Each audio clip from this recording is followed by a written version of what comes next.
Ja Morant's team, for those of y'all that's been Rita don't need a mic. Rita don't need no mic. Y'all stay out of that. Rita don't need no microphone. Trust me. She say stuff that don't even make sense.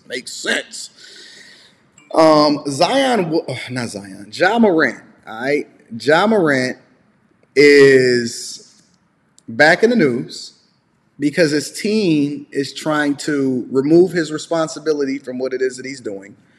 And allegedly, they're saying that it was a toy gun that he had inside of the car that he was showing on Instagram. Now, I think that Shaq had the perfect response to this, and so I want to play what Shaq's response was to this whole Ja Morant situation. Again, make sure y'all tap into the Patreon. Link is in the description as well as pinned to the top of the chat. Zion Williamson. Why do I keep saying Zion? Ja Morant. You know why I keep saying these young guys? I keep saying these guys because they're so in tune with fumbling the bag that I've never seen a group of young dudes that was so determined on messing up the bag and ruining their whole career. It's almost becoming like clockwork. It's almost just a part of what it is that they do. So I'm going to fast forward to, y'all said it's 57-19. We're going to go to 57-19 in this whole conversation right here because Shaq had an interesting take. And a lot of y'all like to say stuff like, well, you know, he didn't get arrested for it or it wasn't illegal. And I give y'all a completely different take because I look at everything from a business perspective. But maybe Shaq can spread a little bit of insight and information on how you guys should be moving. Because I think that this is something that we can apply to our own lives, especially our professional lives. Because y'all don't even realize the opportunities that you ruin or the opportunities that you don't even get presented to you when you think that you're doing okay because you're just doing okay. But what if you could have been doing exponentially better and you don't really understand it because you try to apply society standards, which is very much less than average, to your life? Let's hear what Shaq had to say about this. Yeah. And it goes along the lines of your interview with the commissioner, Shaquille. Did you see Claudia Jordan on The Breakfast Club this morning? Which I don't necessarily care for Claudia Jordan, but we're going to continue. No.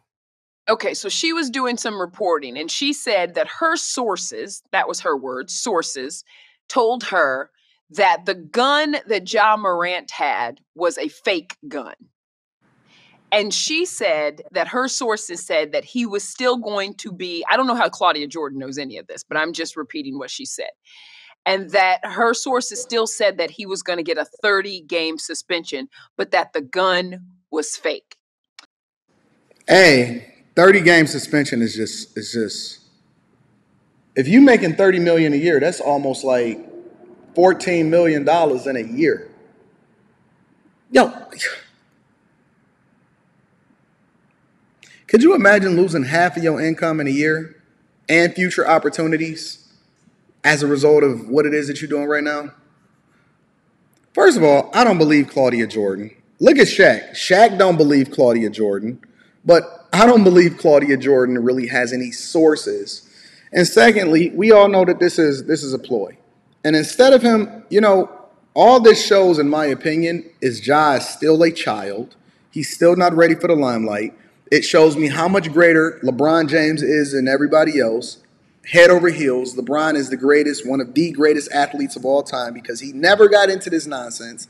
And he exceeded all expectations that came along with it. If the NBA is in the hands of Zion Williamson and Ja Morant, didn't they get drafted in the same draft class? Oh, that's crazy. Worst draft class of all time. If the NBA is in the hands of Ja Morant and Zion Williamson, they're in trouble. But I want to show y'all what Shaq got to say about this. I don't know if I believe that, because if it was fake, then why did your friend try to push away real quick? Facts. And then why did you apologize and Facts. all of those things? But anyway, that's her reporting today. And this is why I don't like talking to people who don't understand the law. And forget the law. When you work for corporations like we do, the morality clause is the law. That's what people don't understand. Shaq just summed it up, and I'm gonna let him give the context. But let me add it. Let me say this again. It doesn't matter about the law. It matters about the image that you're portraying for the organization that you work for. Let me say it one more time. It's not about the law or whether it was illegal. When you are in the entertainment business, which is very much what sports is, for example, it's what content creation is, how you represent the entities that you work for matters. When you're in corporate America and you get to a certain level, when you get into the C-suites, when you become an executive, when you become a senior executive, your image matters. So that's why I say, and I had a conversation last night on the live stream on the Anton Daniels channel. Y'all need to go back and ask that. And people was like, Anton, why didn't you get caught up like this in the hood? Or why didn't you do the stuff that other hood dudes was doing? Thank you, Purple Haze. I'm going to be reading Super Chat shortly. I said, because I was looking at 10 years from now. I didn't want to mess up my future. What if I wanted to run for president? What if I wanted to run for city council? What if I wanted to run for this or that? Or what if I wanted to become an executive? Or what if I wanted to get into information technology or whatever? Me having a felony on my record or slinging a little bit of trees and now I'm messing up my life for the rest of my life, I was smart enough as a kid to even pay attention to that. We smart enough as children not to embarrass our parents when we go to school because it's going to look bad on them. And it's the same thing with this. It's not about whether it's illegal. It's whether or not it messes up the money for everybody else because they're watching in China and they give they do their deals based off of the image of the NBA. Why do you think they run them NBA Cares ads during the middle of the finals? Don't nobody actually go to see what NBA Cares is. It's to continue to paint the picture that highlights that the NBA is a family-friendly thing for you to be able to watch and take your kids to the games and all of that. So when you see people like Ja Morant, who's supposed to be the face of a franchise, throwing around a pistol or even allegedly a toy gun, what picture do it paint? You messing up the money. And so many people get caught up, especially black people, with this whole culture of, well, is it illegal? Why do we got to get to the point to where you just painting a bad image and is it illegal? That don't even make sense. But I'm going to let Shaq explain it a little bit better. Understand. Okay, so you get a lot of people say, well, did he break any rules? Let's just say he didn't break any rules, right? You can have a gun. Says you can have a gun. Fire, some states allow you to carry guns without permits. But the image of the NBA Facts. was tarnished. Facts. You can't have one of your superstar players flashing guns on the Instagram that he put himself on. So that's what the crime is. It ain't about because if it was a crime, the police would be up front talking about it rather than the NBA. So we have morality clauses. We cannot tarnish the image of the corporations that we work for. It's called a morality clause. A morality clause. A lot of y'all don't know anything about contracts because you never read it and you just signed your name on the dotted line. A lot of y'all don't know nothing about NDAs because you don't give them out to the chicks that you wind up having sex with. You just having sex with them. So it's called a morality clause, meaning that the things that you do can be affecting and harming other people that work for this corporation, and it tarnishes the image, which then devalues the brand. And ain't nobody trying to lose no money for you. It's not severely tarnished, but it's severely damaged. That's why he's looking at suspension because we have rules, right? And of course, state and local and federal laws supersede those rules, but we have rules and regulations under the collective bargaining agreement. So this is what, people, he got a gun, he didn't do nothing wrong. Morality. If you don't understand the morality clause, look it up. And every big corporation has one. And some corporations have very, very strict morality clauses. And with all the stuff that's going on now and all the changing of the guard behind our back and this and that, and they change the rules and it's no longer this, you can't say this, you can't say that. All that stuff is being added into all these morality clauses under all these corporations. And if you break those, it's going to get terminated. If you're in the real world, you're going to get terminated. Like us, they give us second and third chances. But if you embarrass a corporation, you know what they're going to do? They're going to take them shoes down. They're going to take them down. And you know what the funniest part about this whole situation is, though? I remember back when, I think it was during the pandemic. It was in the early stages, not the pandemic, the recession. The early stages of the recession back in like 07, 08 or whatever like that.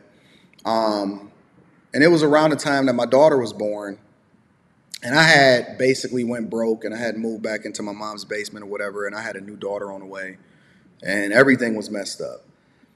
And so I went to go and get a job, or I had got called for a position, and it was at a healthcare company. And so it wasn't nothing major. It was just like, it was major for me at the time because, I had nothing coming in. And so before I went into sales and I just did a 100% commission job and I started going back to school and all of that stuff, I applied for this, a position. I had applied for a lot of different positions, and I got a phone call for this position, right? And so, I passed the interview. Everything went awesome and everything was stellar. And they did a background check. And it was like, yo, we found something in your background. You're going to have to tell us what it is. So they pulled it up, and it was a dude, and it had felonies, and it was saying that I was currently in prison and all of this other type of stuff or whatever. And I deep dive a little bit more into it, and it wind up being, this is the wildest thing ever. And I think I told this story on the other channel before, but it wound up being a guy that I grew up with that had got arrested. He was doing 12 years in prison, and he had used my name as one of his aliases in order to get out of an arrest one time when he was dealing with the police. And so they had his name or my name as an alias for him, but he had spelt my name wrong, right? But they were able to go through and find anything that was associated with you. Anything that was associated with you, they was questioning. And then they had the ability to be able to do it and not even overlook it because it was so many different candidates and so many different opportunities at that time for companies to handpick who they want because we were in a recession and they had their pickings, right? Everybody was laid off. So anybody, you had to be stellar. You had to be crystal clean. And so I presented it to him. I said, hey, listen, I'm not in prison and that's not me and all of this other type of stuff. And he even spelt the name wrong. That's not even my name. Look, he got the wrong middle name and all of this other type of stuff. So I'm in there proving it. And even though it wasn't me, obviously, they passed on me. I had the position and then they passed on me. In hindsight, it was the best thing that ever happened to me because it reinforced that I had to stay above board and I couldn't get myself involved in anything for my future endeavors. And then obviously, I'm not sure that I am where I am today, and that I had to go through some things and I had to hustle some more and I had to learn some lessons. And even going through sales, it taught me a lot of things, obviously. So I use that loss as a win. But my point is that there's so many different things that can affect you throughout your life. And it's not just black and white based off of whether or not it's the law. It's the image. It's the portrayal. The first thing that I do when I see somebody and I'm looking to hire somebody in corporate America or that works for me, I go to their Instagram and I try to understand who they are. I go to their Instagram, I go to their Facebook. I try to figure out who the real you is. Who's the real you? Who am I really getting? It can affect everything that goes on inside of your future. And that's what, and this is what the people need to understand. Yes, you can have a gun. Yes, you can even wave a gun, but real or fake. And what Miss Jordan needs to understand, and she's a friend of mine. If I have a fake gun and go pointing at somebody, I'm still going to jail. Yep. If I have a fake gun and go, and you can still get killed. You can still get killed in self-defense if you have a fake pistol and you wave it at somebody. They can look at that as a threat. If you pull out a fake gun in front of the police and they think that you about to do something, they have the right to be able to do something about that. A bank and say, hey, hand me all your money, I'm still going to jail. If I have a fake gun and a cop pulls me over and I go like that, I'm still going to get shot. So it don't matter whether the gun was real or fake. The perception was gun. Perception is you went against a morality clause, so you have to get dealt with. And it's your second time. Mm-hmm. Yeah. It's your first time. It's your second 2 time. months. Yeah. Yes, the second time that you hit the button. You hit the button. It ain't like, I always say this. I want people to understand. It ain't like you in the club and somebody get it and sold the footage. Your phone, my man. You hit the button. So we don't know what the thing going to be, but it doesn't matter if the gun is fake or real. That's not the issue. The issue was you damaged the reputation of a $1 billion, damn near $1 trillion business. And Adam Silver ain't having that. Right. You're right. I think that Shaq is absolutely correct. He's spot on as usual. And one of the things that Shaq understands is that image is everything. And so when you see a lot of these younger guys that's fumbling the bag like the Ja Morants and they still coming back and saying, oh, no, this is a toy gun. Don't nobody want to hear that, bro. Especially after that. See, even if it was just the first time, we were like, oh, he just ignorant. He gonna learn his lesson this time. You came right back after going on your apology tour. You sat up there on ESPN with Jalen Rose. And it's funny because I was looking at that interview with Jalen Rose and I was thinking to myself, this ain't gonna work.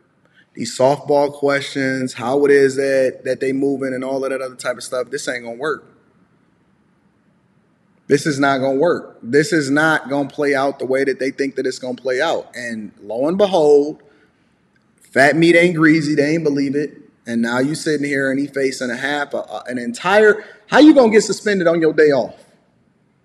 And then he can't even keep quiet enough. We still talking about Ja Morant in the news.